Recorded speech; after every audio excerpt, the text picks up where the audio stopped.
que está nos prestigiando mais uma vez na nossa segunda entrevista do canal Diálogos por Cristo.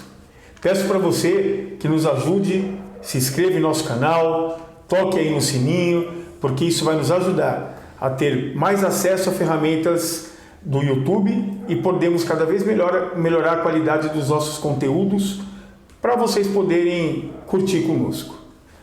O nosso objetivo, desde o primeiro programa, é a gente desmistificar bastante coisas com relação à questão ecumênica, que é o tema da nossa campanha da fraternidade, que é a unidade e que é o compromisso de amor.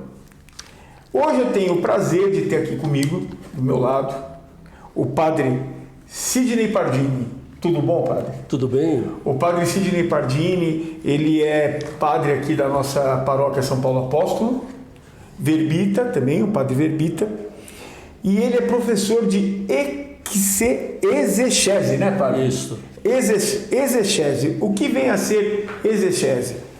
O exegese é o estudo da Bíblia, né, padre? Isso. É o estudo da Bíblia mesmo. Isso. E é por isso que nós estamos com o padre hoje aqui.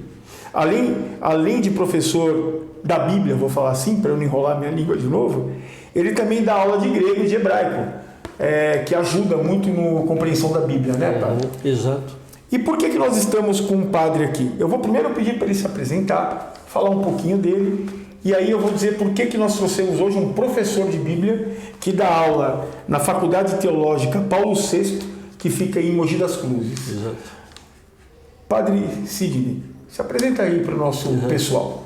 Então, eu pertenço à Congregação do Verbo Divino, entrei no seminário já em Araraquara, onde eu nasci, minha família mora, depois vim para São Paulo para fazer os estudos de filosofia, teologia, me ordenei, aí continuei os estudos em Roma, no Instituto Bíblico e também na École Biblique de Jerusalém. E depois voltei e trabalhei em várias paróquias no Vale do Ribeira, também em Jacareí, Suzano, estou aqui agora. Muito obrigado, meu padre. Obrigado por você também nos atender e despender aí do seu tempo. O senhor acabou de fazer uma missa, deve estar cansado, Não. Mas eu agradeço bastante a sua atenção. Eu que agradeço. E por que nós trouxemos um professor de Bíblia? Estudou em Roma, hein? Então, estamos com moral aqui no canal, marcamos um golaço. Padre? Estudou em Roma. Porque, como nós estamos falando do termo de ecumênico, para a campanha da fraternidade e de unidade entre os cristãos, sempre a gente ouve falar assim, tem Bíblia católica, tem Bíblia evangélica, a gente já viu presenciou até pessoas discutindo, né, sobre trechos, passagens da Bíblia, falando, mas na Bíblia católica isso não tem, ou na Bíblia evangélica, ou na Bíblia de crente isso não tem. Então nada melhor que um professor de Bíblia, veja bem, ele não é um professor de Bíblia católica, ele é um professor de Bíblia. Nada melhor que um professor de Bíblia para nos explicar essa questão. Padre, Bíblia católica, Bíblia de crente, existe diferença? Veja, antes de mais nada, deixa eu dizer uma coisa. Não acho tão feliz, por exemplo, dizer que a Bíblia evangélica tem 7 livros a menos, ou a Bíblia católica tem 7 livros a mais. Isso dá a ideia de que um dos dois lados está equivocado, errado, ou falsificou alguma coisa. Isso não é verdade. Essa diferença é de questão histórica. A história do cânon bíblico é bastante complexa. O cânon significa aquela listagem de livros aceitos pelas igrejas. E só isso. Quando a gente vai até as razões, que eu já disse que são complexas, não se trata de dizer que alguém é mais culpado do que o outro, tal. Fora isso daí, as Bíblias, as diferenças não são por ser católicas ou evangélicas. Bom, tem essa diferença de 7 livros, nós podemos falar disso um pouco mais daqui a pouquinho, mas a diferença está no tipo de cada edição bíblica. A que ela se propõe? Por exemplo, existem Bíblias de estudo, Bíblias na linguagem de hoje, que quer ser mais acessível às pessoas. Tem Bíblias que são mais formais na sua tradução, mais ao pé da letra. E cada uma delas responde a uma finalidade. E elas podem ser católicas ou evangélicas. Não tem... Padre, nesse sentido, então, a gente pode ter a certeza de que, independente do modelo da tradução da Bíblia, ou da finalidade, ser um pouco mais, digamos assim, formais, menos formais, para ter um alcance melhor da população de uma maneira geral, o texto da Bíblia, o texto básico da Bíblia, aquilo que está escrito em hebraico e grego, e o senhor é professor de hebraico e grego, independente das traduções, qualquer Bíblia que se use em qualquer igreja evangélica ou em qualquer igreja católica, ela vai ter a mesma mensagem e o mesmo sentido dentro do canon dela. Exato, é a mesma palavra de Deus. E a Bíblia é normativa para a nossa fé. A gente parte da Sagrada Escritura e aí não importa a tradução. O Antigo Testamento foi escrito em sua maior parte em hebraico, alguns pequenos trechos em aramaico e outro tanto em grego, e a parte grega não é aceita por alguns, e o Novo Testamento foi todo ele escrito em grego. Legal. Então, quando nós lemos lá, por exemplo, a história de Jesus nos Evangelhos, a história da conversão de Paulo, as cartas de Paulo, né, o livro do Apocalipse, e mesmo no Velho Testamento, quando nós lemos o Pentateuco, o Gênesis, o Êxodo, o Levíticos, o Números, o Deuteronômio, os Salmos, né, os Provérbios, mesmo que tenha uma palavra ou outra, o sentido sempre será o mesmo. Sempre será o mesmo, é isso. Então, acabou essa discussão, Bíblia católica e Bíblia de crente. Não deveria ter nem discussão. É verdade que a Bíblia católica, entre as duas, cada uma segue um cânon, e a diferença no momento é de 7 livros. E é disso que eu queria explorar um pouco agora com o senhor, padre. Nós estamos falando aqui de Tobias, Judite, certo. Sabedoria, isso. Eclesiástico. Estamos falando também de Macabeus 1 e 2. 1 e 2. E Baruque. Certo. 7 livros que, se você vai numa livraria protestante, por exemplo, e compra uma Bíblia, não vai ter. Todos do Velho Testamento. Certo. E se você vai numa livraria católica, a Bíblia é a mesma, porém com esses 7 livros a mais. Exato. Qual é o motivo desses 7 livros estar entre um canon único e ter na Bíblia católica e não ter na Bíblia protestante, por exemplo, e até mesmo na judaica? Exato. Como eu disse, é por razão histórica. Veja, o Antigo Testamento foi quase todo ele escrito em hebraico, algum trechinho em aramaico. Acontece que depois do exílio, o hebraico, aos pouquinhos, foi deixando de ser falado. Talvez, a questão é muito debatida, pelos judeus. O que é certo é que eles também começaram a falar o aramaico, que é uma língua quase que prima, e era a língua do Império Persa e tal. O aramaico se impôs. Agora, na última fase do Antigo Testamento, havia muitos judeus na dispersão. Em Alexandria, no Egito, 2/5 da população eram de judeus. Esses judeus, vivendo fora da sua terra, já não podiam entender mais a língua hebraica, a língua em que a Bíblia foi escrita. Então, nas orações, dos encontros de sinagoga, no início procuravam traduzir.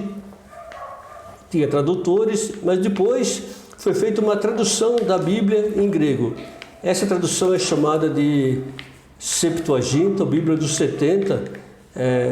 Demoraria um tempo para explicar, por causa de uma lenda, não importa. Septuaginta é a Bíblia grega. No tempo de Jesus tinha a Bíblia hebraica e a Bíblia grega, tradução da hebraica, só que nem todos os livros que foram escritos são incorporados nem na Bíblia católica, nem na evangélica. Tem muitos livros apócrifos que ficaram de fora. O que aconteceu é que, no primeiro século, no tempo de Cristo e dos apóstolos, ainda não havia um cânon judaico. O que é um cânon? O cânon é vem da palavra, uma vara, significa uma régua para medir, significa uma regra também, que estabelece quais são os livros inspirados ou não. Então, o cânon judaico não tinha sido fixado até o momento. E no Novo Testamento encontramos muitas referências que só são entendidas se levarmos em conta esse fato. Nem sempre era o Antigo Testamento grego que era usado, mas o Antigo Testamento hebraico. Quando lemos os Evangelhos, também a Carta aos Hebreus, eu tenho um exemplo aqui, a gente só entende a citação que faz do Antigo Testamento justamente porque devemos ter em conta a Bíblia grega. De 350 citações do Antigo Testamento contidas no Novo, mais ou menos se pensa que 300 dessas citações foram baseadas no texto grego. Então tem um contexto bastante histórico essa relação. Exato. Agora, esses livros, né, padre, resumindo aqui, não são livros que deturpam a história que está no Velho Testamento, a história do povo hebreu, a religiosidade, a espiritualidade da Bíblia. Não tem nada que nós possamos considerar lá, por exemplo, isso é pagão, por exemplo. Não. São livros que estão contextualizados. Exato. Mas tem esse contexto histórico aí de ser escrito em grego. Por exemplo, Lutero, que optou pelo cânon mais restrito, ou seja, ele seguiu os judeus, que se no primeiro século o cânon judaico não estava estabelecido, no século XVI já estava, fazia muito tempo. Lutero decidiu seguir os judeus, no texto hebraico, por exemplo, mas isso não significa que... E Lutero dizia, o meu pensamento é esse, que os livros deuterocanônicos, eu vou explicar a palavra, ou seja, esses 7 livros, eles, para Lutero, não eram inspirados, mas eram edificantes. Então, eram bons ser lidos, só que não eram inspirados. E aparecia na Bíblia no final. Mais tarde, tendeu-se a tirar esses 7 livros das Bíblias protestantes, mas as Bíblias ecumênicas trazem os livros no final, como a TEB, tradução ecumênica da Bíblia, feita, nossa tradução em português é feita a partir do francês, e o francês, a edição francesa foi traduzida por católicos e evangélicos. Que legal. Ecumenicamente. Bastante informação, pessoal. Isso. Muita informação. E o principal que nós queríamos, o objetivo, e muito obrigado, padre, por todo esse contexto histórico, por toda essa informação que o senhor está trazendo para a gente, num curto espaço de tempo, mas que eu tenho certeza que vai edificar muitas pessoas. Explica um pouco o significado da palavra deuterocanônico ou apócrifo. Certo. Então, aqueles livros que são aceitos por todos são chamados de protocanônicos. Proto é a palavra que significa primeiro em grego. E aqueles que não são aceitos por todos, digamos assim, são chamados deuterocanônicos pelos católicos, geralmente são chamados de apócrifos pelos protestantes. Mas tem uma terceira categoria de livros que não entraram nem no nosso cânon católico e nem no cânon evangélico. Esses são chamados de apócrifos por nós e de pseudoepígrafos pelos protestantes. E alguns desses livros ainda estão presentes na Bíblia, por exemplo, etíope e assim por diante. Ainda existem outras diferenças no cânon. Então, assim, como vocês viram, a Bíblia ela tem uma questão cultural também, os cânons, né? Como o senhor nos explicou o que é o cânon, né? Isso. Tem uma questão cultural. Agora, a palavra de Deus, ela está preservada em qualquer uma delas. Exato. A mensagem da salvação pela cruz, a história do povo judeu que tem no Velho Testamento, a palavra da salvação que tem no Novo Testamento, o Apocalipse. Isso está preservado em todas elas, né, padre? Isso. Não sei se o senhor dispõe de tempo ou não para citar alguns exemplos. Favor. Por exemplo, Mateus vai falar que uma virgem conceberá e dará à luz a um filho total. Mateus 1:23 se baseia em Isaías 7:14. A palavra virgem, Betulá, Betulá é hebraico, Partenos, a palavra virgem só aparece na tradução grega. Mateus estava seguindo o grego, porque o texto hebraico usa uma palavra alma, que significa uma jovem mulher, uma moça, por derivação também significa virgem. Mas a tradução de Mateus é quase que certo que se baseou no texto grego. A carta aos Hebreus, no capítulo 10, versículo 5, fala assim: ao entrar no mundo, ele afirmou: tu não quiseste sacrifícios e oferendas, tu, porém, formaste-me um corpo. Agora, o texto hebraico diz: tu abriste o meu ouvido, tu me deste um ouvido. Só o texto da Bíblia dos 70 é que vai falar do corpo.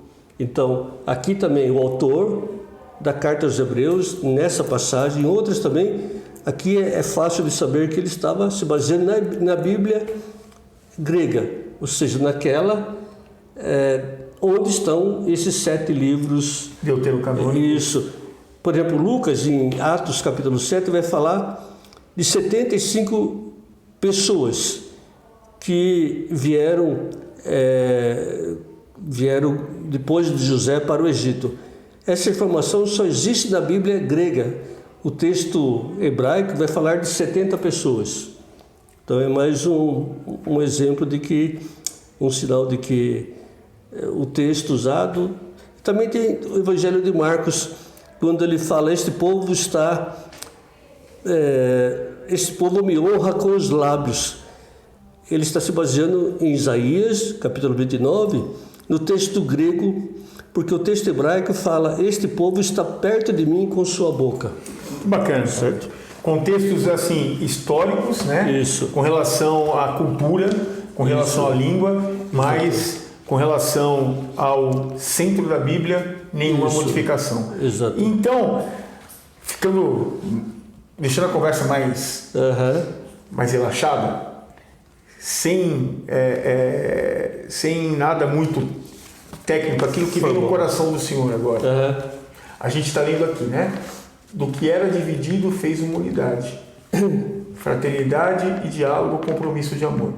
Ou seja, a Bíblia, ela também é expressão do amor de Deus para com o homem, e também ela não pode servir para dividir os cristãos, mas sim para criar essa unidade. E o senhor consegue 2 minutos falar para a gente sobre isso? Veja, as igrejas, ou então eu posso falar igreja, mas aqui no sentido amplo, igreja é católicos e evangélicos juntos. Todas as igrejas, na verdade, formam uma só igreja. As igrejas têm dado um belo exemplo de trabalho em comum.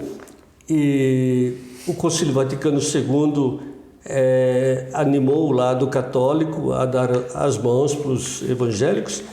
Veja, no Bíblico, que era uma faculdade pontifícia, tive professor protestante de renome. Aqui nós temos a Universidade Metodista, em São Bernardo, eu acho. Temos padres do Verbo Divino que estudaram lá. E eu tive estudantes batistas da Assembleia também, lá na Paulo VI. E você vê a Bíblia de Jerusalém, no Brasil, foi traduzida em conjunto. E também a TEB, que eu mencionei, Tradução Ecumênica da Bíblia, ela é todinha ecumênica. E no trabalho científico, a gente não está interessado em saber se o autor é evangélico ou se é católico. É um cientista, um pesquisador. Existe, na verdade, muita colaboração. Também tem o CEBI, Centro de Estudos Bíblicos, a leitura popular da Bíblia, que é uma riqueza muito grande no Brasil. Foi fundada por Carlos Mestres, o pastor e exegeta Schwantes, infelizmente já falecido. Esse pastor Schwantes, por exemplo, é um homem pioneiro do ecumenismo, já pregou a novena em Aparecida, novena de Nossa Senhora, e então de modo que o cristão esclarecido não briga por causa dessas coisas, não tem sentido nenhum, se respeita e tudo mais. Eu mesmo uso muito a Bíblia de João Ferreira de Almeida, 3 edições delas, né? E sempre com muito proveito, tenho um grande respeito por essa Bíblia. E eles usam também muito a Bíblia de Jerusalém. Bacana, padre. Muito obrigado. Olha, pessoal, o que nós podemos ter de aprendizado aqui com o padre Sidney, um professor de Bíblia, estudou em Roma, dá aula em faculdade. Não existe preconceito em relação à Bíblia que é utilizada em qualquer uma igreja cristã. A Bíblia também serve para a nossa paz e serve também para criar a unidade dos cristãos, padre. E essa campanha é um grande exemplo, né? É um grande exemplo concreto. Então, temos que ter a Bíblia aqui, como alicerce a tudo isso aqui. Exato. Padre, muito obrigado. Eu que agradeço. Foi muito enriquecedor. Obrigado. Pretendo fazer uma outra com o senhor com outro tema, porque conhecimento sempre é bom em qualquer sentido, né, padre? Espero que você tenha gostado. Deixe sua mensagem aí no nosso canal. Se vocês quiserem deixar também uma pergunta, a gente pode depois direcionar ao padre Sidney e a gente responde para vocês aí no canal. Se inscreva. Muito obrigado. Diálogos por Cristo. Quero agradecer o Reginaldo que está lá por trás das câmeras, tendo esse trabalho. E bacana. Muito obrigado, pessoal. Até a próxima.